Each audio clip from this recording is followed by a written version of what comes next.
الحمد لله وكفى وسلام على عباده الذين اصطفى أما بعد فأعوذ بالله من الشيطان الرجيم بسم الله الرحمن الرحيم ولا تقولوا لمن يقتل في سبيل الله أموات بل أحياء ولكن لا تشعرون ولنبلونكم بشيء من الخوف والجوع ونقص من الأموال والأنفس والثمرات وبشر الصابرين الذين إذا أصابتهم مصيبة قالوا إنا لله وإنا إليه راجعون وقال النبي صلى الله عليه وسلم الحسن والحسين سيدا شباب أهل الجنة او كما قال علیہ الصلاۃ والسلام۔ میرے محترم دوستو، عزیز ساتھیو، یہ جو سال ہے یہ 1443 سال ہے۔ اسلامک جو سال ہے وہ 1443واں سال ہے، اور اب جو سال شروع ہوگا وہ 1444 شروع ہوگا، 1444،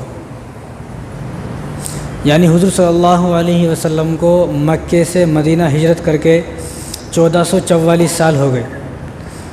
تو اب آنے والا جو مہینہ ہے محرم کا مہینہ ہے، اور پورے عالم اور سب مسلمان جو محرم کے مہینے کو پہچانتے وہ صرف امام حسین کی وجہ سے پہچانتے، حالانکہ ایسا نہیں ہے۔ سب امام حسین کی وجہ سے پہچانتے ہیں کہ اس میں کربلا کا واقعہ پیش آیا اور امام حسین رضی اللہ تعالیٰ عنہ کو اس میں شہید کیا گیا، لیکن ان کے ایک بڑے بھائی ہیں جن کا نام امام حسن ہے، ان کو کوئی بھی نہیں پہچانتے۔ تم کسی کو پوچھ کے دیکھو کہ امام حسن کب شہید ہوئے، کسی کو بھی نہیں معلوم، نہ ان کا کوئی شوق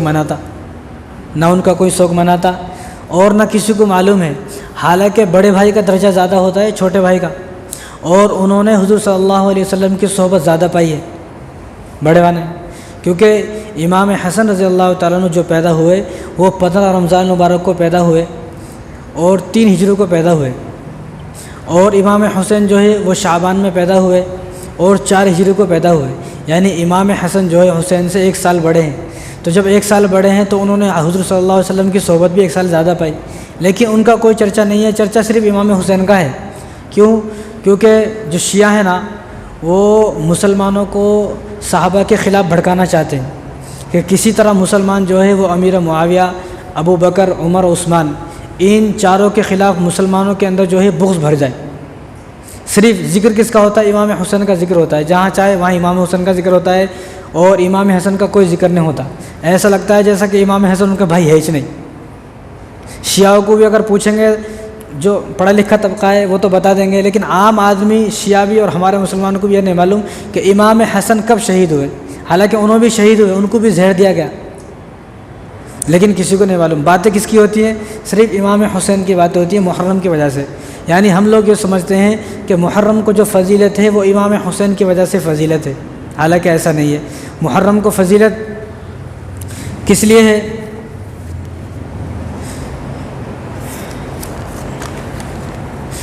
امام غزالی رحمۃ اللہ علیہ کی کتاب ہے مکاشفۃ القلوب، اس میں انہوں نے بڑی تفصیل سے لکھا ہے کہ محرم کا جو مہینہ ہے، اور خاص کر کے جو 10 تاریخ ہے، 10 تاریخ میں اتنے سارے واقعات ہوئے ہیں کہ اس 10 تاریخ کو اللہ تبارک و تعالیٰ نے پہلے سے ہی بڑی فضیلت والا بنایا ہے۔ کس طرح کہ حضرت آدم علیہ السلام کو اللہ تبارک و تعالیٰ نے جو اپنے ہاتھوں سے بنایا وہ 10 محرم کے دن بنایا، یعنی حضرت آدم علیہ السلام پیدا کب ہوئے؟ 10 محرم کے دن پیدا ہوئے، اور جب حضرت آدم علیہ السلام زمین پر آ گئے اور 300 سال تک روتے رہے، رونے کے بعد انہوں نے اللہ تبارک و تعالیٰ سے توبہ کی، کیونکہ شیطان نے جو ان کو پھل کھلا دیا تھا، تو جب توبہ ان کی قبول ہوئی تو وہ بھی محرم کا دن تھا، 10 محرم کا دن تھا جب حضرت آدم علیہ السلام کی توبہ قبول ہوئی۔ اسی طرح امام غزالی رحمۃ اللہ نے فرمایا کہ عرش، کرسی، چاند، ستارے، آسمان، ان سب کو اللہ تبارک و تعالیٰ نے عاشورہ کے دن یعنی 10 محرم کے دن بنایا۔ اس کے بعد حضرت ابراہیم علیہ السلام کو جو پیدائش ہوئی آپ کی، ابراہیم علیہ السلام کی جو پیدائش ہوئی، آپ پیدا ہوئے، وہ 10 محرم کے دن پیدا ہوئے۔ اور جو نمرود نے ان کو آگ میں ڈالا، آگ میں جب ڈالا اور آگ بالکل گلے گلزار ہو گئی، ٹھنڈی ہو گئی، تو وہ بھی 10 محرم کا دن تھا۔ اور موسیٰ علیہ السلام کے زمانے میں ایک فرعون تھا، تو فرعون جب دریائے نیل میں غرق ہوا اور موسیٰ علیہ السلام کی قوم بنی اسرائیل جب اس کے چنگل سے آزاد ہوئی تو وہ آزادی کا دن بھی محرم کا یعنی 10 محرم کا دن تھا، عاشورہ کا دن تھا۔ تو پتہ چلا کہ اس کی فضیلت تو پہلے سے ہی ہے، امام حسین کی وجہ سے اس کی فضیلت نہیں ہے۔ اسی طرح حضرت ایوب علیہ السلام کی طبیعت خراب ہو گئی، ان کے پورے بدن پہ جو ہے پھوڑے پھنسے ہو گئی تھی اور 18 سال تک بیمار رہے۔ تو 18 سال کے بعد جب ان کو شفا ملی تو شفا جس دن ملی وہ بھی عاشورہ کا ہی دن تھا۔ اسی طرح حضرت یونس علیہ السلام مچھلی میں گئے، مچھلی کے پیٹ سے جب نکلے تو وہ بھی عاشورہ کا ہی دن تھا۔ اسی طرح حضرت سلیمان علیہ السلام جو بادشاہ بنے، جو حکومت ملی، ان کو جو حکومت ملی وہ بھی عاشورہ کے دن ہی حکومت ملی۔ اسی طرح حضرت ادریس علیہ السلام کو جب آسمانوں پر اٹھایا گیا، یعنی حضرت عیسیٰ علیہ السلام اور ادریس علیہ السلام دونوں کو آسمانوں پر اٹھایا گیا۔ اب ان دونوں کے واقعات کیا ہیں، کبھی موقع ملے گا تو میں بتاؤں گا کیوں اٹھایا۔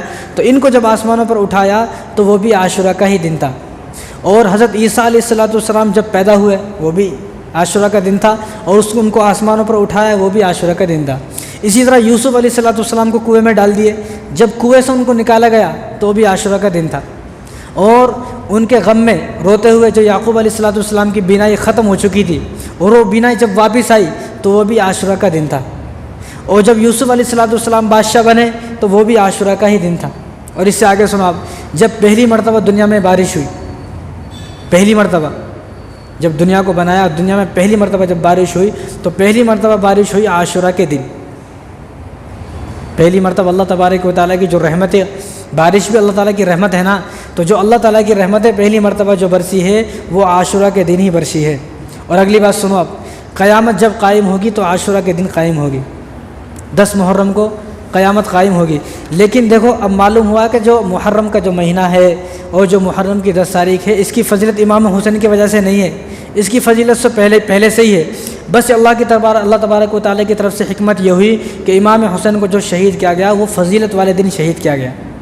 آج ہم لوگ محرم کو صرف امام حسین کی وجہ سے پہچانتے، لیکن ان کے ایک بڑے بھائی ہیں جن کا نام امام حسن ہے۔ تو امام حسن جو پیدا ہوئے، تھوڑا میں پہلے ان کے بارے میں بتا دیتا ہوں۔ امام حسن جب پیدا ہوئے تو 15 رمضان مبارک کو پیدا ہوئے، اور 3 ہجری تھی جب پیدا ہوئے آپ۔ تو حضرت علی رضی اللہ تعالیٰ عنہ کے والد صاحب ہیں، حضرت فاطمہ ان کی والدہ ہیں۔ تو جب پیدا ہوئے تو پیدا ہونے کے بعد حضرت علی نے ان کا نام حرب رکھا۔ حرب بولتے ہیں جنگجو کو، جو لڑاکو ہوتا، کیونکہ وہ تو خود بھی بہادر تھے۔ اب انہوں نے سوچا میرا بچہ بھی بہادر ہو جائے۔ چالو ہے کیا یہ فون؟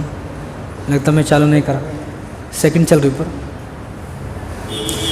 تو انہوں بھی بہادر تھے نا، اب انہوں نے سوچا میرا بچہ بھی بہادر بننا، تو انہوں نے حرب رکھا نام۔ تو حضور صلی اللہ علیہ وسلم کو اطلاع دی گئی، ام الفضل جو ہیں انہوں نے اطلاع دی حضور صلی اللہ علیہ وسلم کو کہ جو ہے حضرت فاطمہ کے بچہ ہوا ہے۔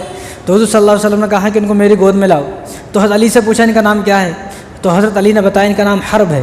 تو حضور نے فرمایا کہ نہیں، ان کا نام حسن ہے، حرب نہیں، ان کا نام حسن ہے۔ حسن کا مطلب خوبصورت۔ امام حسین ہوئے، انہوں نے پھر ان کا نام جو ہے انہوں نے حرب رکھا، کہا ان کا نام حرب نہیں، ان کا نام حسین ہے۔ تیسرے بیٹے پیدا ہوئے حضرت علی کے، ان کا نام محسن ہے۔ تو امام حضرت علی رضی اللہ تعالیٰ عنہ نے ان کا نام پھر حرب رکھا، تیسرے کا۔ حضور نے پھر منع کیا، نہیں ان کا نام محسن ہے۔ تو بڑے بیٹے کا نام حسن، دوسرے بیٹے کا نام حسین، تیسرے بیٹے کا نام محسن۔ 3 بیٹے اور 4 بیٹیاں، 3 بیٹے 3 بیٹیاں، یعنی 6 بچے حضرت علی رضی اللہ تعالیٰ عنہ کو حضرت فاطمہ سے جو ہوئے ہیں وہ 6 بچے ہوئے ہیں۔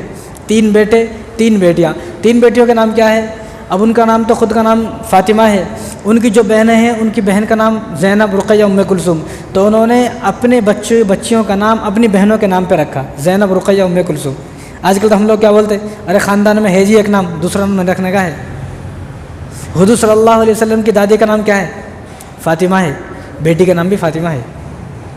تو جو نام کیونکہ فاطمہ کا مطلب یہ ہے کہ جہنم سے آزاد، کہ اگر ہم اس نام کو یہ سوچتے ہوئے کہ فاطمہ کے مطلب یہ ہے کہ جہنم سے آزاد، اور میں اسی لیے اپنے بچے کا نام رکھ رہا ہوں، ہو سکتا ہے اللہ تبارک و تعالیٰ اسی نام کی برکت سے ان کو جہنم سے آزاد فرما دے۔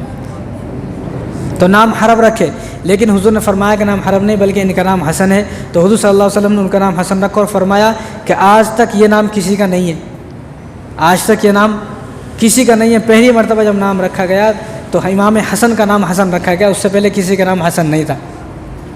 اور جب پیدا ہوئے تو حضور صلی اللہ علیہ وسلم جب ان کو گود میں لیا تو حضور نے اپنے وہ کھجور لیا، کھجور کو چبایا، نرم کیا، ان کے منہ میں ڈالا، اور حضور نے ان کے کان میں جو ہے اذان دی اور ان کے جو ہے بائیں کان میں اقامت دی حضور نے. یعنی وہ ہیں کہ جنہوں نے پیدا ہوتے ہی سب سے پہلے حضور کا نام سنا، امام حسین سے بھی پہلے، لیکن ان کو بھول گیا، ان کا شوق نہیں مناتے. شوق منانے کا تو صرف امام حسین کا مناتے، امام حسن کا کوئی شوق نہیں. معلوم ہی نہیں امام حسین کب شہید ہوئے، کیسے شہید ہوئے. اس کے بعد حضور صلی اللہ علیہ وسلم ان کو کندھے پر بٹھا کے گھومتے تھے. تو ایک صحابی سامنے سے آئے، انہوں نے فرمایا، بچے کو دیکھ کر، امام حسن کو دیکھ کر فرمایا کیا خوبصورت سواری ملی ہے آپ کو. تو حضور صلی اللہ علیہ وسلم نے فرمایا کہ تم سواری کو دیکھ رہے ہو، تم سوار کو بھی دیکھو کہ سواری بھی خوبصورت ہے اور سوار بھی خوبصورت ہے. اسی طرح بخاری شریف کی روایت ہے، حضرت انس رضی اللہ تعالیٰ اس کے راوی ہیں، وہ فرماتے ہیں کہ جو امام حسن تھے نا، وہ سر سے لے کر ناف تک حضور کے مشابہ تھے. سر سے لے کر ناف تک حضور کے مشابہ، یعنی جس طرح حضور کا نقشہ تھا، چہرہ تھا، اسی طرح امام حسن کا نقشہ اور چہرہ تھا. اور ناف سے لے کر پیر تک امام حسین حضور صلی اللہ علیہ وسلم کے مشابہ تھے. یعنی مطلب یہ ہوا کہ دونوں کو اگر جمع کر دیا جائے تو حضور صلی اللہ علیہ وسلم کا نقشہ بن جائے. اور حضرت امام حسن کا جو یہاں سے یہاں تک حضور صلی اللہ علیہ وسلم کا مشابہ تھا، لیکن ان کا نیچے سے لے کر یہاں تک امام علی کے، حضرت علی رضی اللہ عنہ کے والد صاحب کے مشابہ تھے. اور امام حسین جو ہے وہ سر سے لے کر ناف تک حضرت علی کے مشابہ تھے. یعنی جب دونوں کو جمع کیا جائے گا تو حضور صلی اللہ علیہ وسلم کا بھی نقشہ بن گیا اور حضرت علی کا بھی نقشہ بن گیا. یعنی حضور اللہ تبارک و تعالیٰ نے دیکھو کیا حکمت ہے کہ دونوں کے اندر بھی نانا کو بھی اور والد صاحب کو بھی جمع کر دیے. حضور صلی اللہ علیہ وسلم ایک مرتبہ سے خطبہ دے رہے تھے، لوگوں کو بیان فرما رہے تھے، خطبہ رہے تھے، تو آ گئے تو حضور صلی اللہ علیہ وسلم اس کو چھوڑا اور وہاں گئے اور گود میں لے کر ان کو اپنے پاس بٹھایا. اور پھر ان کو دیکھ کر رونے لگے حضور. تو ابوبکر رضی اللہ تعالیٰ سامنے تھے، تو حضور ابوبکر رضی اللہ عنہ نے پوچھا رسول اللہ آپ رو کیوں رہے؟ تو حضور نے اس وقت فرمایا کہ میرے بیٹے کو حسین کو تو شہید کریں گے. جبرائیل صلی اللہ علیہ وسلم کے ذریعے سے پہلے ہی معلوم ہو گیا تھا کہ ان کو شہید کیا جائے گا. اور حضور نے فرمایا میرے حسن کے ذریعے سے اللہ تبارک و تعالیٰ دو جماعتوں کے درمیان صلح کرائیں گے، دو جماعتوں کے درمیان صلح کرائیں گے. جب حضرت امام حسن رضی اللہ تعالیٰ عنہ جو ہے آپ خلیفہ بنے 6 مہینے تک، اس کے بعد آپ نے خلافت امیر معاویہ کو دے دی. تو حضور صلی اللہ علیہ وسلم جب فرمایا کہ دو جماعتوں کے درمیان صلح کرائیں گے، تو حضور صلی اللہ علیہ وسلم کی پیشین گوئی یہاں ثابت ہو گئی، کیونکہ حضرت علی اور حضرت امیر معاویہ رضی اللہ تعالیٰ کے درمیان دونوں میں جو ہے اختلاف کی وجہ سے، کچھ اختلاف تھا، اس کی وجہ سے جنگیں ہوئی. اس جنگ میں 1 لاکھ صحابہ شہید ہوئے، کئی جنگیں ہوئی، 1 لاکھ صحابہ شہید ہوئے. اب جنگ ہوئی کیوں؟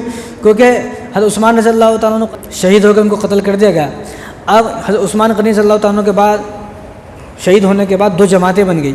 ایک جماعت کا کہنا یہ تھا کہ ابھی بدلہ لیا جائے، اور یہ جماعت حضرت امیر معاویہ کے ساتھ ہو گئے، کیونکہ امیر معاویہ فرما رہے تھے کہ ابھی بدلہ لینا ہے. لیکن کچھ لوگ ایسے تھے وہ یہ بول رہے تھے کہ بعد میں بدلہ لیں گے، کیونکہ حضرت علی کا بھی قول یہ تھا کہ ابھی بدلہ نہیں لے سکتے نا، ابھی میں تو حاکم بنا ہوں. حضرت عثمان کے بعد فوراً حضرت علی حاکم بنے، امیر المؤمنین بنے. تو ان کو معلوم نہیں تھا، اب ایک دم آدمی حکومت میں آتا اس کو معلوم نہیں ہوتا.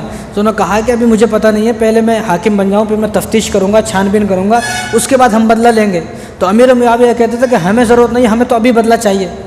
اس لیے حضرت عائشہ رضی اللہ تعالیٰ عنہ جو تھی حضور صلی اللہ علیہ وسلم کی بیوی، وہ بھی حضرت امیر معاویہ کی طرف ہو گئی کہ ابھی بدلہ لینا ہے. تو بس یہی ایک صحابہ تھوڑے ادھر ہو گئے، تھوڑے ادھر ہو گئے، اور آپس میں جنگ ہوئی اور کئی ہزار 10,000 صحابہ شہید ہو گئے. پھر ایک اور جنگ ہوئی، اس میں 80,000 90,000 صحابہ شہید ہو گئے. تو کل ملا کے 1 لاکھ صحابہ شہید ہو گئے. تو حضرت علی رضی اللہ تعالیٰ عنہ کے درمیان جو آپ کا حکومت کا جو دور ہے، اس میں جنگیں ہوتی رہی. لیکن حضرت امام حسن اب خلیفہ بنے کہ حضرت علی رضی اللہ تعالیٰ عنہ کو 17 رمضان مبارک میں عبد الرحمن بن ملجم خارجی جو دشمنان اسلام ہے، اس نے حضرت علی پر حملہ کیا، آپ کے یہاں پر مارا، آپ کے یہاں سے پورا سر کٹ گیا. تو آپ جو ہے 3 دن کے بعد شہید ہو گئے، آپ کی وفات ہو گئی. تو ان کے بعد امام حسن خلیفہ بنے. تو امام حسن 6 مہینے خلیفہ رہے. تو آپ نے یہ سوچا کہ اگر میں بھی حضرت اپنے والد صاحب کی جگہ پر رہا اور یہ سوچتا رہا تو دشمن تو جو ہے مسلمان کو ختم کر دیں گے، اور دشمنوں کو موقع مل رہا ہے مسلمانوں کو آپس میں لڑانے کے لیے. تو انہوں نے حضرت امیر معاویہ کو اپنے پاس بلایا، اور بلانے کے بعد ان کے ہاتھ پر بیعت کر لی، یعنی خلیفہ ان کو بنا دیا. تو لڑائی جھگڑا جو ہے سب ختم ہو گیا. تو حضور نے جو فرمایا تھا نا کہ 2 جماعتوں کے درمیان صلح ہوگی، تو حضور صلی اللہ علیہ وسلم کی پیشین کو یہاں ثابت ہو گئی کہ انہوں نے 2 جماعتوں کے درمیان صلح کرا دی، لڑائی ساری ختم ہو گئی. اسی طرح حضور نے ایک موقع پر فرمایا کہ جو خلافت راشدہ رہے گی، جو حکومت رہے گی، خلافت راشدہ جو رہے گی وہ 30 سال ہے. خلافت راشدہ کے جو سال ہیں وہ 30 سال ہے. تو حضرت ابوبکر صدیق رضی اللہ تعالیٰ عنہ کے 2.5 سال، عمر رضی اللہ تعالیٰ عنہ کے جو ہے 11 سال، عثمان رضی اللہ عنہ کے 12 سال اور حضرت علی رضی اللہ عنہ کے 5 سال اور امام حسن کے 6 مہینے، تو ان سب کو ملا کر 30 سال ہوتے ہیں۔ تو حضور نے فرمایا تھا خلفاء راشدہ جو ہے وہ 30 سال رہے گی، تو ان کے 6 مہینے ملا کر 30 سال ہوتے ہیں۔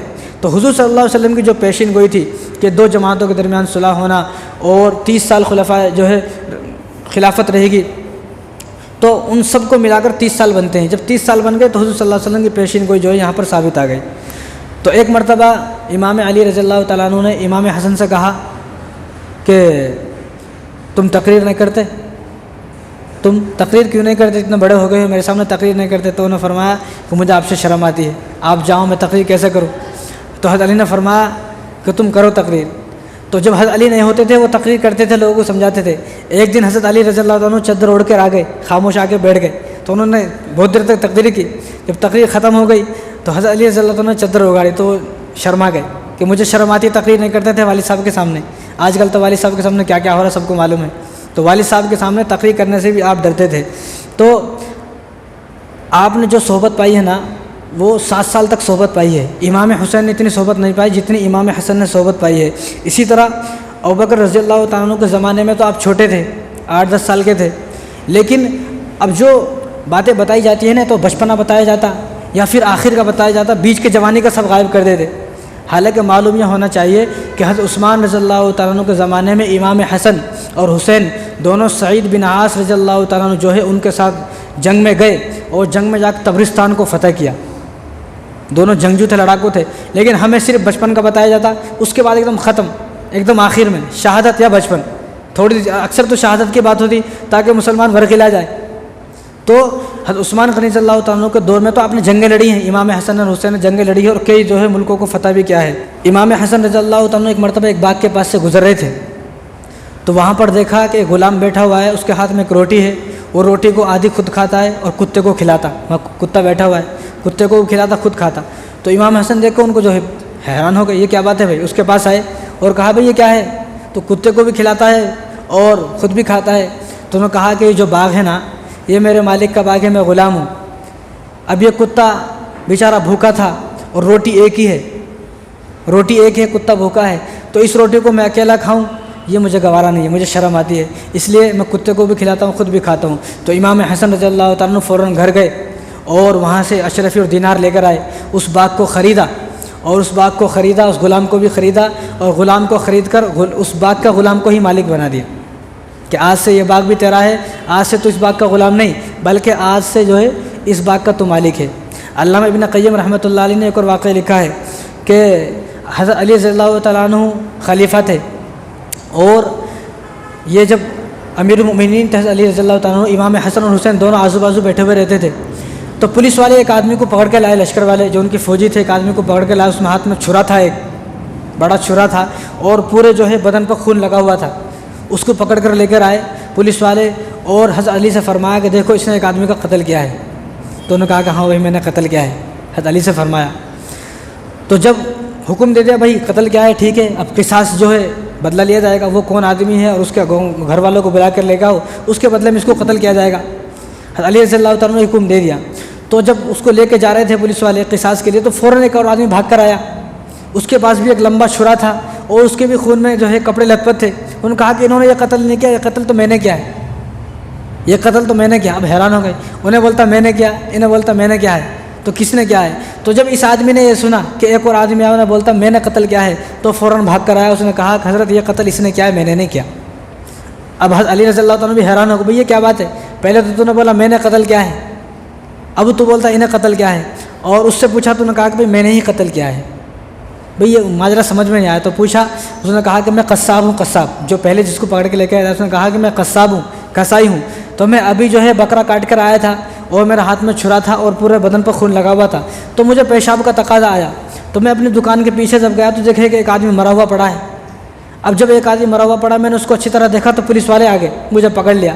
اب میں نے سوچا اگر میں پولیس والے سے بولتا ہوں میں نے نہیں کیا تو میری کون سنے گا، میری تو سننے والا کون نہیں ہے، تو میں نے سوچا جب میری سننے والا کوئی نہیں ہے تو الزام اپنے اوپر لے لیتا ہوں، بھائی میری کوئی سنے گا نہیں، کیونکہ چھرا بھی میرے ہاتھ میں ہے اور پورے بدن پہ جو ہے خون لگے ہوئے ہیں، تو میں نے قبول کر لیا۔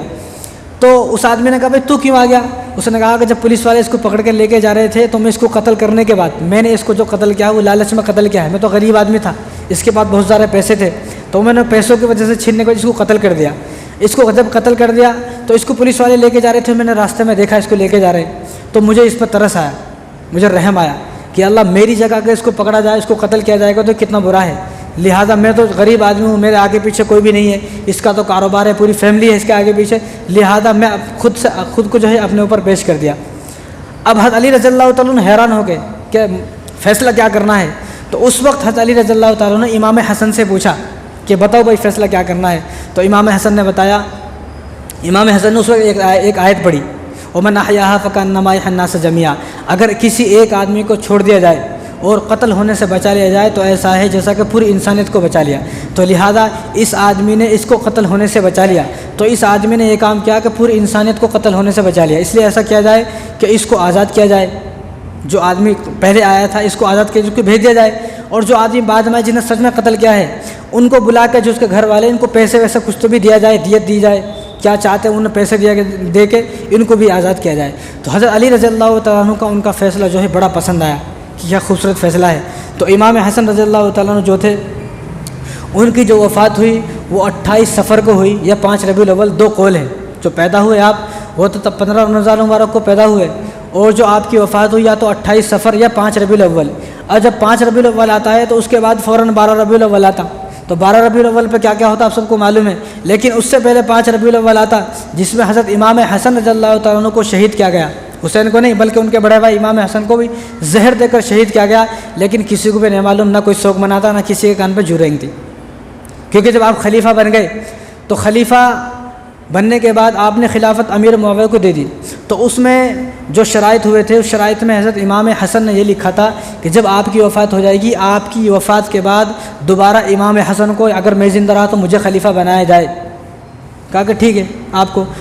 اب جو مروان تھا، جو دشمنان اسلام تھے، وہ تو اہل بیت سے پہلے ہی جو ان کو بغض تھا، پہلے وہ حضرت ابوبکر کو زہر دے چکے ہیں، حضرت عمر رضی اللہ تعالیٰ عنہ کو جو ہے قتل کر چکے ہیں، حضرت عثمان رضی اللہ تعالیٰ عنہ کو شہید کر چکے ہیں، حضرت علی رضی اللہ تعالیٰ عنہ کو شہید کر چکے ہیں۔ جب ان لوگوں نے تمام صحابہ کو شہید کر دیا تو امام حسن اور حسین کو کیسا چھوڑتے ہو؟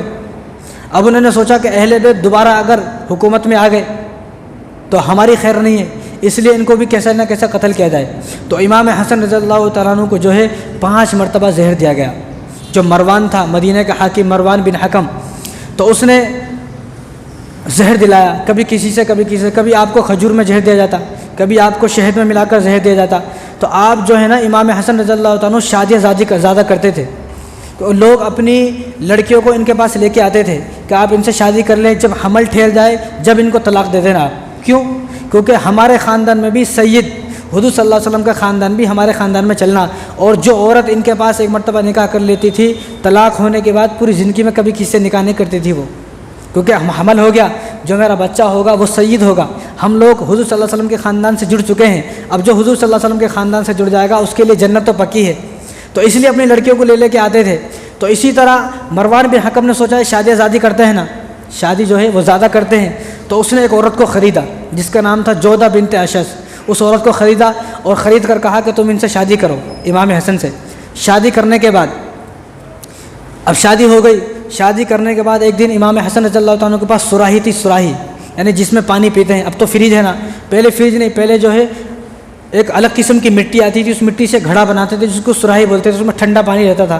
تو اس عورت نے جس عورت نے مکاری سے ان سے شادی کی اور زہر ملا دیا، پانی میں زہر، جب آپ نے صبح وہ پانی پیا تو زہر جو ہے پورے بدن میں پھیل گیا زہر۔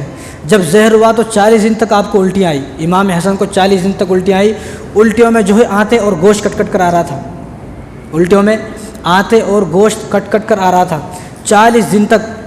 40 دن کے بعد آپ جو ہے حضور صلی اللہ علیہ وسلم کے روضہ مبارک پہ گئے، وہ فرمایا کہ اب تو میرا آخری وقت ہے، تو امام حسین کو بلایا، وہ فرمایا مجھے حضور صلی اللہ علیہ وسلم کے برابر میں دفن کرنا، لیکن ان کو معلوم تھا، انہوں نے کہا کہ اگر مجھے برابر میں دفن نہیں کیا گیا، بعد میں کچھ لڑائی جھگڑا ہوا تو مجھے میری امی جان جو جنت البقیع میں حضرت فاطمہ ان کے برابر میں دفن کر دینا۔ تو انتقال ہوا، انتقال کے بعد آپ کی جو نماز جنازہ پڑھائی ہیں وہ سعید بن عاص نے پڑھائی ہے۔ امام حسین رضی اللہ تعالیٰ عنہ کو سب نے کہا کہ آپ نماز جنازہ پڑھائے، لیکن ان کی ہمت نہیں ہوئی، کہ وہ کیسے نماز جنازہ پڑھائیں۔ تو اس وقت مدینہ کے جو امیر تھے وہ سعید بن عاص تھے، تو سعید بن عاص نے نماز جنازہ پڑھایا۔ جب نماز جنازہ پڑھانے کے بعد لے کے چلے تو دشمن کھڑے ہو گئے کہ روضہ مبارک میں ہم ان کو دفن نہیں ہونے دیں گے۔ تو تمام مسلمانوں نے تلواروں کو نکال لیا کہ آج جو ہے مسلمان اور جو منافقین ہیں ان کے درمیان جنگ ہوگی۔ تو حضرت ابو ہریرہ رضی اللہ تعالیٰ عنہ آئے، انہوں نے فرمایا امام حسین سے کہ انہوں نے کیا کہا تھا آخری وقت میں، آپ بھول گئے کیا؟ انہوں نے کہا کہ مجھے یا تو حضور صلی اللہ علیہ وسلم کے برابر میں دفن کرنا، اگر کوئی ایسی نوبت آئی تو مجھے جو ہے جنت البقیع میں دفن کر دینا۔ تو انہوں نے کہا کہ لڑائی کو ختم کرو، لڑائی وہاں پر ختم ہو گئی۔ تو امام حسن رضی اللہ تعالیٰ عنہ کو حضرت فاطمہ رضی اللہ تعالیٰ عنہ کے برابر میں جنت البقیع میں آپ کو دفن کیا گیا۔ یعنی اہل بیت پر اتنا ظلم ہوا ہے، لیکن اہل بیت پر جو ظلم ہوا ہے وہ اتنے سارے اہل بیت پر ہوا ہے، لیکن ہم شوق مناتے صرف امام حسین کا۔ حضرت علی رضی اللہ تعالیٰ عنہ کی 9 بیویاں ہیں، 9 بیوی، اور حضرت علی رضی اللہ تعالیٰ عنہ کے 14 لڑکے ہیں اور 17 لڑکیاں ہیں، لیکن ہمیں کون یاد ہے؟ صرف امام حسین یاد ہے ہمیں، کیونکہ یہ شیعوں کا چال ہے، شیعوں کی، یہ شیعوں کا عقیدہ، شیعوں کی چال ہے کہ صرف حسین کا ذکر ہو اور کسی کا ذکر نہ ہو۔ بعض لوگ تو شیعوں میں امام حسن کے بھی مخالف ہیں کہ انہوں خلافت امیر معاویہ کو کیوں دے دیے۔ اب شیعوں میں جو جتنی زیادہ امیر معاویہ کو گالی دیتا انہیں اتنا بڑا شیعہ ہے، جو حضرت عائشہ رضی اللہ تعالیٰ عنہ پر تہمت لگاتا وہ اتنا بڑا شیعہ ہے۔ حضرت عائشہ رضی اللہ تعالیٰ عنہ کو معاذ اللہ میں تو بول بھی نہیں سکتا، ان لوگوں کو فاحشہ بولتے، ان لوگ جو ہے الزام لگاتے۔ اور شیعہ جو ہے نا وہ حضور صلی اللہ علیہ وسلم کے بارے میں یہ کہتے ہیں کہ حضور صلی اللہ علیہ وسلم کی ایک ہی بیٹی ہے، وہ فاطمہ ہے، 3 بیٹیاں پیچھے کے جو خاوند تھے ان سے ہیں۔ حالانکہ جب قرآن پڑھیں گے تو معلوم ہوگا، یا ایھا النبی قل لازواجک و بناتک، وہ بناتک بولتے بہت ساری بیٹیوں کو۔ تو اللہ تعالیٰ حکم فرما رہے کہ نبی آپ اپنی بیویوں کو اور اپنی بیٹیوں کو، اگر ایک بیٹی ہوتی تو اللہ تعالیٰ کہتے اپنی ایک بیٹی کو، لیکن اللہ نے کیا کہا؟ آپ اپنی بیٹیوں کو۔ تو معلوم ہوا کہ حضور صلی اللہ علیہ وسلم کی 4 بیٹیاں ہیں۔ تو حضور صلی اللہ علیہ وسلم کی وہ کہتے ایک ہی بیٹی ہے، لیکن حضور صلی اللہ علیہ وسلم کی 4 بیٹیاں ہیں اور 3 بیٹے ہیں۔ تو اس شیعوں کا عقیدہ ہے، شیعہ چاہتے ہیں صرف امام حسین کا ذکر ہو، لیکن امام حسین کے جو بڑے بھائی ہیں امام حسن، ان کا کوئی ذکر نہیں ہوتا، ان کو کوئی پہچانتے بھی نہیں، نہ ان کا شوق مناتے، نہ ان کے بارے میں معلوم ہے کب فوت ہوئے۔ تو ہر آدمی کو معلوم یہ ہونا چاہیے، یا تو ان کے بارے میں 2 قول ہیں کہ 5 ربیع الاول کو فوت ہوئے امام حسن، یا 28 صفر جو محرم کے بعد سفر آتا، اس سفر کے مہینے میں 28 صفر کو امام حسن رضی اللہ تعالیٰ عنہ جو ہے وہ شہید ہوئے، فوت ہوئے، اور آپ کو زہر دیا گیا۔ اور آپ کی جو عمر تھی وہ 47 سال عمر تھی، آپ 47 سال کی عمر میں جو ہے وفات پا چکے، کیونکہ آپ کو زہر 5 مرتبہ دیا نا۔ جب بھی آپ کو زہر دیا جاتا تو آپ روضہ مبارک پہ جاتے، حضور صلی اللہ علیہ وسلم کو مخاطب ہو کر دعا کرتے، زہر کا اثر ختم ہو جاتا۔ تو جب بار بار زہر دیا گیا نا تو امام حسین نے کہا کہ آپ ایسا کریں، مدینہ چھوڑ کر ذرا کچھ دن کے لیے باہر چلے جائیں۔ اب جب دشمن کو معلوم ہوا کہ امام حسن رضی اللہ تعالیٰ عنہ باہر چلے گئے ہیں، تو دشمنوں نے، مروان بن حکم نے ایک آدمی کو تیار کیا کہ تو اندھا بننے کی ناٹک کر، اور انہیں اندھا بنا، اور اندھا بن کر اس نے اپنے ساتھ ایک عصا لیا، اور اس عصے میں نیچے کا جو کنارہ تھا اس کنارے پر زہر لگایا، ایسا زہر کہ اس کو اگر وہ زہر کسی کو ٹچ بھی ہو جائے تو آدمی مر جاتا وہ۔ اب اس نے زہر لگایا اور اندھا بن کر امام حسن کے پاس چلا گیا۔ تو امام حسن کے پاس جانے کے بعد جیسے جھکا تو اس عصے کو جو ہے امام حسن کے پیر میں چبایا، تو امام حسن کے پیر میں وہ چبا، پورا زہر پھیل گیا۔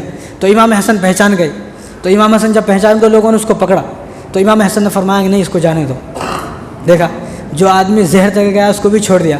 آج کل تو ہمارے کو کوئی گالی دیتا تھا نا، ہم لکھ کے جاتے، نسل در نسل اس آدمی سے بولنا نہیں ہے، ہماری اس سے لڑائی ہیں، ہماری لڑائیاں گلی محلے پہ پانیوں پر لڑائیاں ہیں، نالی پر لڑائی ہے، چھوٹی چھوٹی باتوں پر لڑائیاں ہیں۔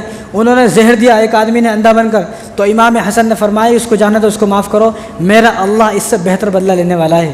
حالانکہ امام حسن کو معلوم تھا کہ مجھے زہر میری بیوی نے دیا ہے، تو امام حسین نے پوچھا کہ آپ کو زہر کون سی بیوی نے دیا، مجھے بتائیں۔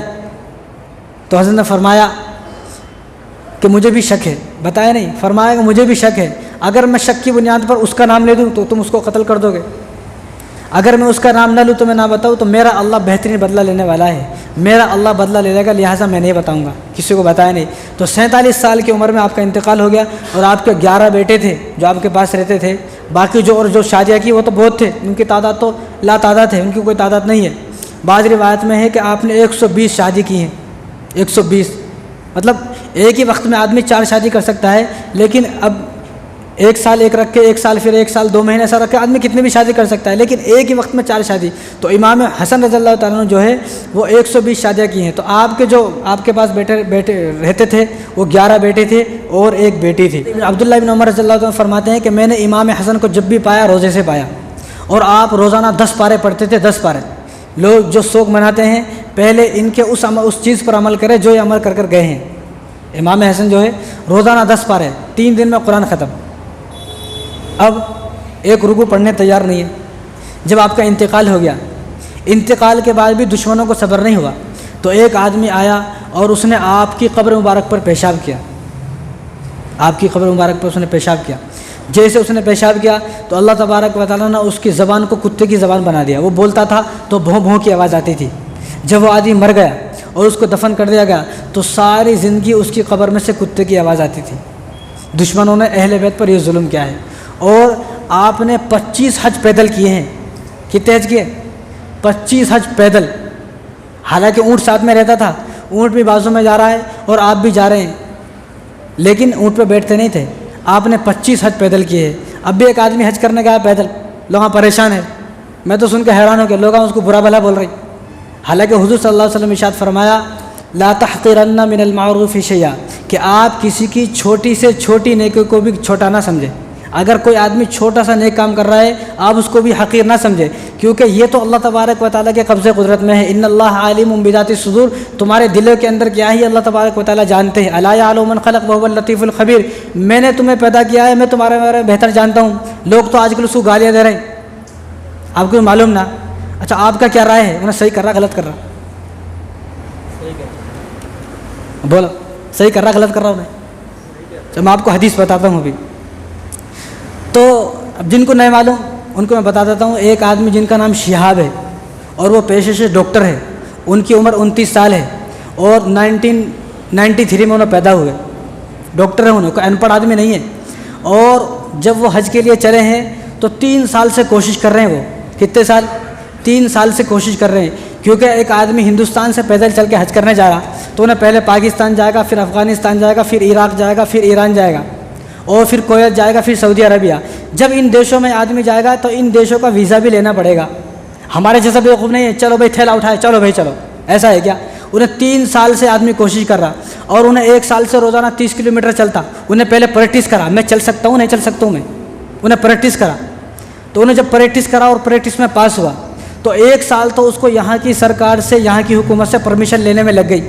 1 سال سے پرمیشن نہیں دے رہی سرکار. ایسا کیسا جاتا بھائی؟ کہا میں جاتا ہوں. تو انہیں سرکار کو بتایا چل کے 30 کلومیٹر میں 1 دن میں چل سکتا ہوں اور مجھے کوئی بھی اثر نہیں ہوتا.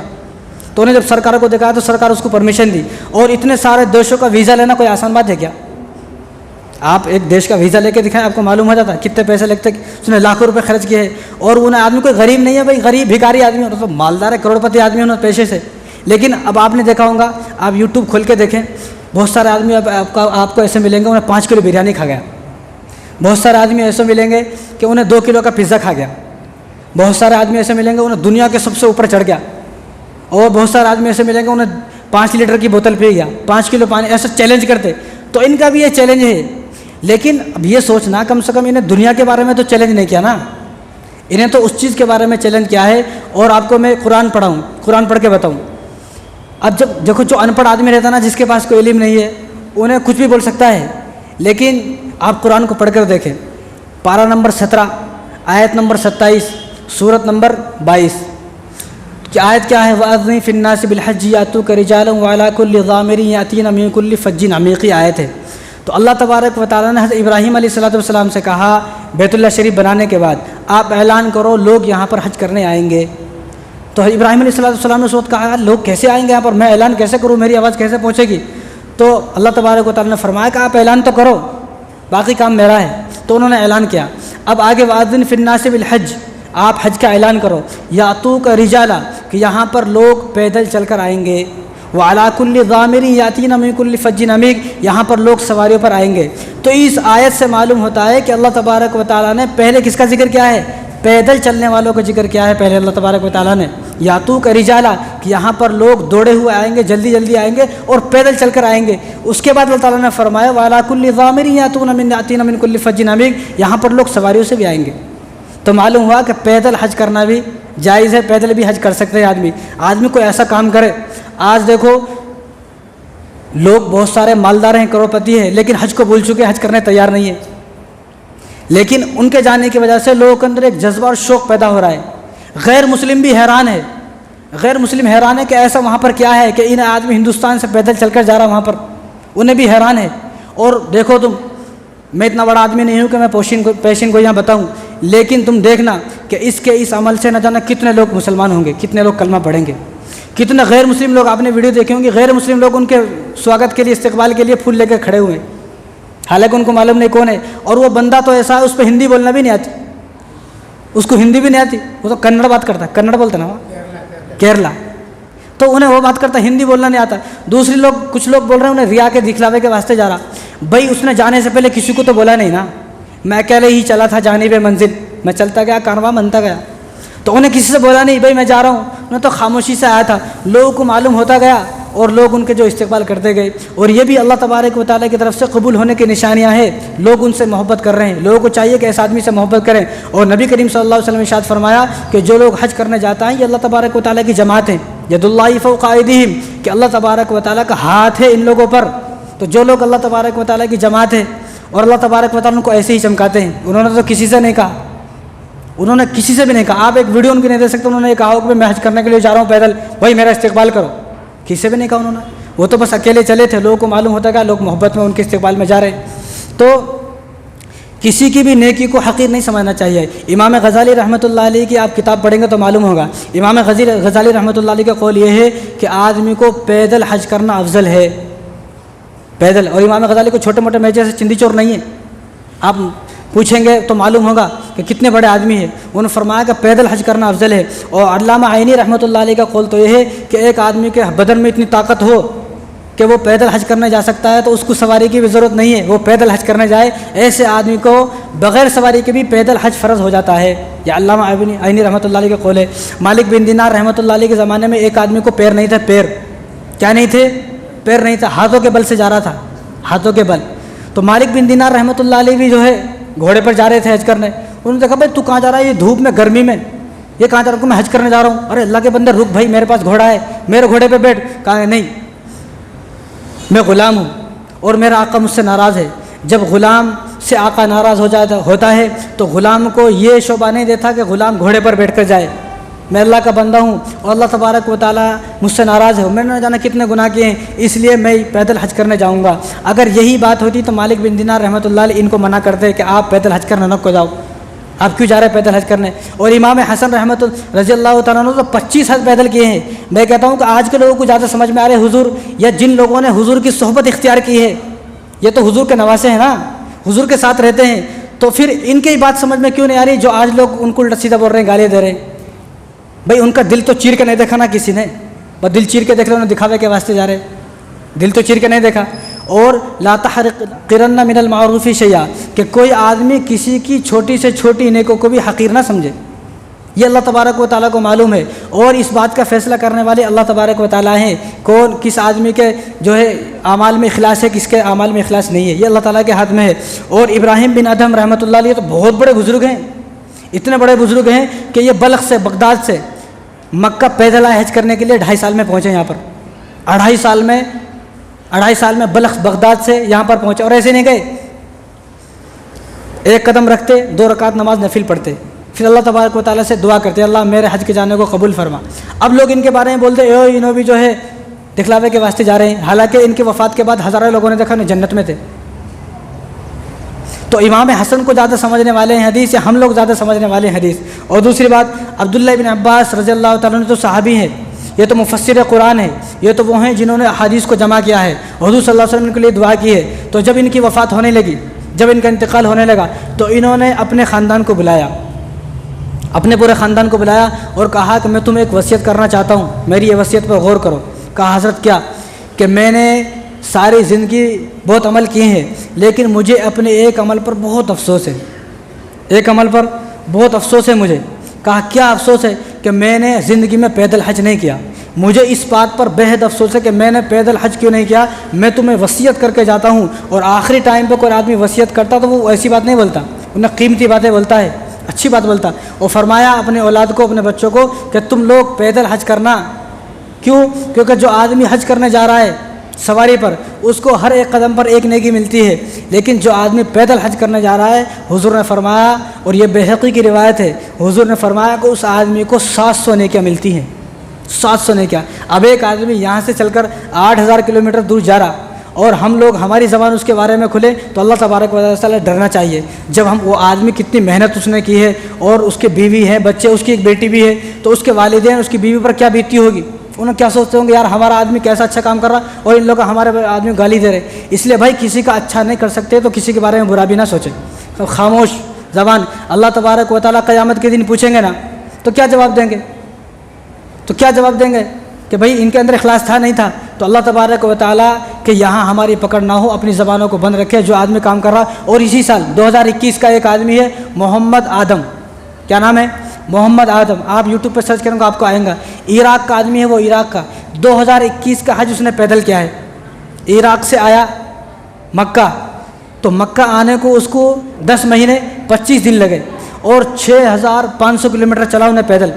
10 مہینے 25 دن لگے عراق سے آنے تک، انہیں پیدل حج کرا. اور اس سے پہلے 2020 میں بھی ایک آدمی حج کرا. تو یہ تو آدمی ابھی حج کرا گئے 100 سال، اس کو پر اعتراض نہیں ہے بھائی. تو ایک آدمی جب جا رہا ہے اللہ کی رضا کے لیے جا رہا ہے، اس کا کچھ الگ کرنے کو تیار ہے. اور یہ اللہ تبارک و تعالیٰ کی طرف سے حکمت ہے، کیونکہ لوگ حج کو بھول چکے ہیں. اب دیکھو جتنا چرچا حج کا ہو رہا ہے، اس سے پہلے کبھی حج کا چرچا ہوا؟ کبھی اتنا چرچا نہیں ہوا. حالانکہ ابھی حج کو کتنے دن ہیں؟ 1 سال ہے، لیکن 1 سال پہلے چرچا ہو رہا. لوگوں کے جذبات جاگیں گے. اور اس سال جو حج کرنے گئے ہیں لوگ، ہندوستان سے 90,000 لوگ گئے ہیں. 90,000. اور پوری دنیا سے جو اس سال حج کرنے گئے ہیں 2022 میں، وہ 10 لاکھ لوگ حج کرنے گئے ہیں. آپ یہ میری بات نوٹ کر لو کہ اس سال کتنے گئے؟ 90,000. اگلے سال انشاءاللہ اس سے ڈبل جائیں گے. اس کی وجہ انہیں ہے شہاب بھائی، انشاءاللہ بنے گا وجہ. لوگوں کے جذبات جاگ رہے ہیں، اور انٹرنیشنل نیوز میں اس کا نام آ رہا ہے. بھائی ہمارے ہندوستان کا ایک آدمی کی وجہ سے نام آیا تو کتنی بڑی بات ہے، ہمارا دیش کا نام روشن ہو رہا. تو ہم لوگ خوش نہیں. آج کل ہماری عادت کیا ہے؟ تنقید کرنا، انہیں بھی غلط، انہیں بھی غلط، وہ بھی غلط، یہ بھی غلط. بھائی سب غلط ہے، صحیح کون ہے؟ تو کوئی تو صحیح ہوگا نا. صحیح کون ہے؟ میں صحیح ہوں بس، باقی پوری دنیا غلط ہے. ہمارا یہ جذبہ بن گیا ہے، ہر آدمی کو گالی دینا، ہر آدمی کو غلط سمجھنا، ہر آدمی کو برا بھلا بولنا. بھائی سب ٹھیک ہے، کلمہ پڑھنے والا ہر آدمی ہمارا بھائی ہے، ہر آدمی مسلمان ہے. باقی جو اس کے عمل ہیں اللہ جانے، وہ جانے ہمارا کیا کرنے کا ہے.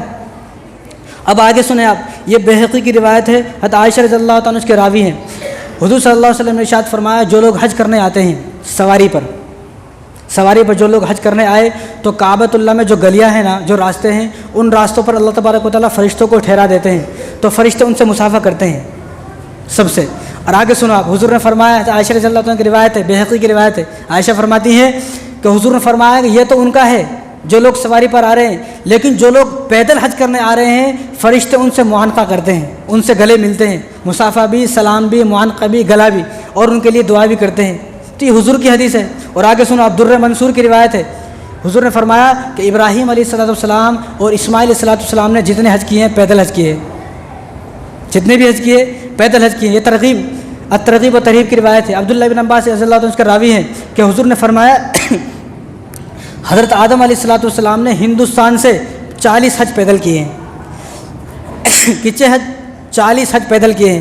اور یہ خبر دینے والے کون ہیں؟ حضور ہیں. آدم علیہ السلام اب کہے کیا، ابراہیم علیہ السلام اب کہے کیا، یہ جب کہے تو حضور نے جو ہے ہمیں خبر دی ہے. تو حضور جب خبر یہ دے رہے ہیں کہ انہوں نے پیدل حج کیا ہے، تو ہم لوگ اعتراض کرنے والے کون ہوتے ہیں؟ اب اس سے آگے آ جاؤ آپ. یہ امت کے لوگ، علی بن شعیب رحمۃ اللہ علیہ بہت بڑے بزرگ ہیں، یہ نشاپور کے ہیں جہاں کے غوث پاک ہیں، یہ اس شہر کے ہیں. انہوں نے بغداد سے 60 حج پیدل کیے ہیں. حالانکہ یہ تو ولی ہیں، یہ تو بزرگ ہیں. اب انہوں زیادہ سمجھنے والے تھے دین کو، ہم زیادہ سمجھنے والے ہیں. اور ابو العباس رحمۃ اللہ علیہ بہت بڑے بزرگ ہیں، انہوں نے 80 حج پیدل کیے ہیں. 80 حج پیدل کیے ہیں پیدل. اب یہ لوگ زیادہ سمجھنے والے ہیں حدیث کو، ہم لوگ زیادہ سمجھنے والے ہیں حدیث کو. اس بات پر آدمی غور کرے. اور اس سے آگے آ جائے اب ابو عبداللہ مغربی رحمۃ اللہ علیہ بہت بڑے بزرگ ہیں، انہوں نے 97 حج پیدل حج کیے ہیں. 97 پیدل حج کیے ہیں. اور یہ ساری بات جو میں نے بتائی کہانی کیوں، یہ فضائل اعمال حصہ دوم شیخ زکریا رحمۃ اللہ علیہ نے جو فضائل اعمال لکھی ہے، یہ بہت بڑی بڑی کتابوں بھی ہیں، لیکن میں وہ کتاب بتا رہا ہوں جو آپ پڑھ سکتے ہیں. تو شیخ زکریا رحمۃ اللہ علیہ نے اپنی کتاب میں ان سب کو بارے میں لکھا ہے. اور ہم جو استدلال کر رہے ہیں نا بھائی، 2 آدمیوں کو، ایک عورت تھی اور ایک بڑے بزرگ آدمی تھے، ان کو حضور صلی اللہ علیہ وسلم نے منع فرمایا. کیونکہ یہ بخاری شریف کی روایت ہے، اور ترمذی مشکات میں بھی یہ روایت ہے، عقبہ بن عامر رضی اللہ تعالیٰ عنہ ایک صحابی ہے، تو ان کی بہن بڑی کمزور تھی، تو وہ حج پر جا رہی تھی۔ حضور نے دیکھا یہ کہاں جا رہی ہیں، تو انہوں نے فرمایا کہ حضور یہ حج کرنے جا رہی ہیں، اور انہوں نے منت مانگی میں حج کرنے پیدل جاؤں گی۔ حضور نے فرمایا نہیں پیدل کیوں جانا بھائی، تو کمزور ہے۔ تو حضور نے اس کو اس لیے فرمایا کہ تو عورت ہے، پیدل حج کرنے وہاں جا رہی ہے، بہت دور ہے، اور دوسری بات عورت کو تو ویسی جائز نہیں ہے جانا پیدل اکیلی، اور یہ کمزور ہے تو یہ نہ جائے۔ حضور نے یہ نہیں کہا کہ تو نہیں جا رہی تو کوئی بھی نہیں جائے گا، حضور نے ان اکیلی کو مخاطب کر کے فرمایا۔ اس کے بعد یہ بھی ترمذی شریف کی روایت ہے کہ ایک آدمی بڑے معذور کمزور تھے، اور دو آدمیوں کے کندھوں پر ایسا ہاتھ رکھ کے جا رہے تھے، تو حضور نے ان کو دیکھا بھائی ادھر آؤ، کہاں جا رہے ہو، کہ انہوں نے منت مانی اور پیدل حج کرنے جائیں گے۔ ایسا کمزور میں پیدل حج کرنے کیسے جاتا، تو حضور نے ان کو منع کیا۔ تو حدیث کا آدمی حدیث کو پوری سمجھے، خالی یہ دو حدیث لے کے نہیں جائز نہیں ہے۔ حضور نے ان کو منع فرمایا کہ آپ کے لیے جائز نہیں ہے، حضور نے یہ نہیں کہا۔ اگر جو حضور ان کو منع فرماتے وہ حضور جب حضرت آدم علیہ السلام، حضرت ابراہیم علیہ السلام، حضرت اسماعیل علیہ السلام کے بارے میں بتایا، تو حضور جب ہی منع فرماتے کہ جس طرح وہ گئے بھائی تم نہیں جانا، حضور نے یہ نہیں فرمایا، حضور تو بلکہ خوش ہوئے، اور حضور نے فرمایا کہ جو آدمی پیدل حج کرنے جاتا ہے اس کو ہر قدم پر 700 نیکیاں ملتی ہیں، جو ویسا جا رہا اس کو ایک نیکی، اور انہیں جا رہا اس کو 700 نیکیاں ملتی ہیں، 700۔ تو کتنا بڑا کام کیا انہوں نے، اور ہونا تو یہ چاہیے تھا ہم ان کے لیے دعا کریں، اللہ ان کے ہاتھوں کو سلامت رکھے، اللہ ان کے پیروں کو سلامت رکھے، اللہ ان کو وہاں تک صحیح سلامت پہنچائے۔ ہونا تو یہ چاہیے ہم ان کے لیے دعا کریں کہ اللہ ان کے جو ہے ہاتھ پیروں میں قوت دے، طاقت دے۔ تو باتیں تو بہت ساری ہیں، امام حسین رضی اللہ تعالیٰ کے بارے میں رہ گیا، وہ اگلا آئندہ جمعہ کو جو بتاؤں گا۔ ایک چھوٹی سی بات ہے، بڑی کام آنے والی بات ہے ہم سب کی۔ آج جو ہے نا 29 تاریخ ہے، کتنی؟ آج 29 تاریخ ہے، اور کل 30 تاریخ ہے۔ اتوار کے دن محرم کی ایک تاریخ ہے، اتوار کے دن محرم کی ایک تاریخ ہے اسلامک، جس طرح 2021، 2022، 2023، اسی طرح یہ محرم جو اسلامک مہینہ ہے 1443واں ہے۔ اب ایک محرم اتوار سے 1444 شروع ہوگا، 1444، 1444 شروع ہوگا۔ تو ایک ہمارے بہت بڑے بزرگ ہیں مفتی شفیع عثمانی رحمۃ اللہ علیہ، انہوں نے ایک کتاب لکھی ہے جواہر الفقہ، انہوں نے اس کے اندر ایک عمل لکھا ہے۔ میں چاہتا ہوں کہ سب لوگ، میری تمنا یہ ہوتی ہے کہ ہمارے یہاں آنے والا ہر آدمی جو ہے وہ ایسے کام کرے کہ جنت تک پہنچ جائے۔ تو انہوں نے ایک عمل بتایا، جو عمل محرم کی پہلی تاریخ کو جو آدمی اس عمل کو کرے گا، پورے سال اس کے کاروبار میں برکت رہے گی، پورے سال اس کو پریشانی نہیں آئے گی، پورے سال اس کو مصیبت نہیں آئے گی، اور پورے سال تمام ایکسیڈنٹ اور بیماریوں سے محفوظ رہے گا۔ کون آدمی نہیں چاہتا کہ میرا ایکسیڈنٹ نہ ہو؟ کون چاہتا بھائی میں جاؤں میں مر جاؤں؟ کوئی چاہتا ہے ایسا؟ ہر آدمی چاہتا میری عمر لمبی ہو، ہر آدمی چاہتا کہ میں سلامت رہوں، میرے کو کوئی ایسی بیماری نہ ہو، ایسی تکلیف نہ ہو، ہر آدمی چاہتا کہ میرے کاروبار میں برکت ہو۔ تو مفتی شفیع عثمانی رحمۃ اللہ علیہ نے اپنی کتاب جواہر الفقہ جلد نمبر 2 اور صفحہ نمبر 187، انہوں نے اس میں لکھا ہے جو آدمی محرم کی 1 تاریخ کو، محرم کی 1 تاریخ، اردو کی جو تاریخ ہوتی ہے نا وہ مغرب سے شروع ہو جاتی ہے، یعنی سیٹرڈے ہفتے کے دن مغرب سے شروع ہو جائے گی اور اتوار کے دن مغرب تک رہے گی۔ جو آدمی محرم کی 1 تاریخ کو 113 مرتبہ، کتنے؟ 113 مرتبہ بسم اللہ الرحمن الرحیم، بسم اللہ پوری بسم اللہ الرحمن الرحیم لکھے گا 113 مرتبہ، اور خود لکھے، ایسا نہیں کسی کو پکڑوا کے لکھوا لیا، خود لکھے اور اردو میں لکھے، تیلگو میں نہیں، کنڑ میں تیلگو میں لکھ جائے، انگلش میں لکھ لیا وہ نہیں، بلکہ اردو میں لکھے۔ جو آدمی 113 مرتبہ 1 محرم کو بسم اللہ الرحمن الرحیم لکھے گا اور اس کو اپنے گھر میں رکھ لے، تو پورے سال انشاءاللہ وہ آفتوں سے، بلاؤں سے، مصیبتوں سے، ایکسیڈنٹ سے، تمام چیزوں سے اس کی حفاظت ہو جائے گی۔ کتنا بڑا عمل ہے بسم اللہ الرحمن الرحیم، کیونکہ بسم اللہ الرحمن الرحیم چھوٹی بات نہیں ہے۔ فرعون کہاں مرا؟ دریائے نیل میں، محل میں کہیں کو نہیں مرا، اس نے اپنے محل پہ بسم اللہ الرحمن الرحیم لکھا ہوئی تھی۔ حضرت موسیٰ علیہ السلام نے اللہ سے پوچھا یا اللہ انہیں یہاں مر جانا تو اچھا تھا نا، تو حضور صلی اللہ تبارک و تعالیٰ نے موسیٰ سے پوچھا دیکھو اس کے محل پہ کیا لکھا ہوا ہے، بسم اللہ، اس لیے اس کو یہاں پر موت نہیں آئی۔ فرعون جیسا آدمی بچ جا رہا بسم اللہ، تو ہم نہیں بچیں گے کیا؟ حضرت سلیمان علیہ السلام کی انگوٹھی میں بسم اللہ لکھی ہوئی تھی۔ اور حضرت باتیں تو بہت ساری ہیں، چلو اب یہ عمل کریں آپ کہ 1 تاریخ کو بسم اللہ الرحمن الرحیم لکھیں تو پورے سال اللہ تبارک و تعالیٰ حفاظت فرمائیں گے۔ اور کسی دوسرے سے لکھانا نہیں ہے، خود لکھنا ہے، اور اردو میں لکھنا ہے، عورتیں بھی لکھ سکتی ہیں، سب لکھ سکتے ہیں۔ اب جو آدمی یہ سوچتا ہے کہ پورے سال میرے کاروبار میں برکت ہو، میرا ایکسیڈنٹ نہ ہو، مجھے کوئی بڑی بیماری نہ ہو، تکلیف نہ ہو، انہیں تو لکھ لے گا۔ اب جو خود ہی نہ چاہتا ہو، خود ہی برباد ہونا چاہتا ہو، تو ہم کیا کر سکتے ہیں بھائی؟ ہم نے یہ عمل بتا دیا کہ 1 تاریخ کو بسم اللہ الرحمن الرحیم اردو میں لکھے تو اللہ تبارک و تعالیٰ کی طرف سے 1 سال تک حفاظت رہے گی۔ امام حسین کا انشاءاللہ آئندہ جمعے کو بتانے کی کوشش کروں گا۔ اللہ تعالیٰ ہم سب کو عمل کرنے کی توفیق عطا فرمائے۔ وما علینا الا البلاغ۔